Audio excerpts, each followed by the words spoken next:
नमस्कार, TV51च्या या बुलेटिनमध्ये आपलं स्वागत। आपल्या परिसरातील ताज्या बातम्या व चालू घडामोडींचे अपडेट्स आपल्या फोनवर मिळवण्यासाठी TV51च्या YouTube चॅनलला सबस्क्राइब करा।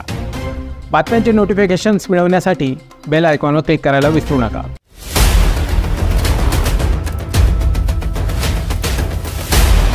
शहरातील नवीन बसस्टँड परिसरातील उड्डाणपुलावर आज सकाळी जीवघेणा प्रकार घडला। एका परप्रांतीय युवकाने पुलाच्या संरक्षक भिंतीवर चढून धोकादायक कसरती सुरू केल्या आणि नागरिकांच्या हटक्यांकडे दुर्लक्ष करत थेट पुलावरून खाली उडी घेतली।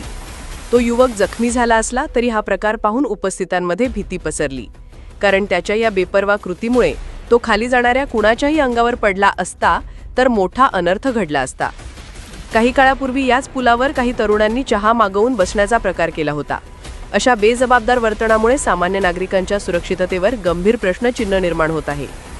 जखमी युवकाला सामान्य रुग्णालयात दाखल करण्यात आले असून त्याच्या बोलण्यावरून आणि वागणुकीवरून त्याची मानसिक स्थिती ठीक नसल्याचे दिसून आले। मात्र प्रश्न असा आहे की अशा घटनांचा धोका ओळखूनही प्रशासनाने आतापर्यंत ठोस पावले उचलली आहेत का? पोलिसांनी निदान अशा कृती करणाऱ्यांना समज दिली का? की एखादा मोठा अनर्थ घडल्यानंतरच प्रशासनाला जाग येणार? मालेगावात अशा प्रकारच्या हरकती वेळोवेळी घडताना दिसतात आणि जेव्हा प्रशासन कारवाई करायला जाते तेव्हा काही जण समाज पुढे उभे राहून आमच्यावर अन्याय होत असल्याचे भासवतात।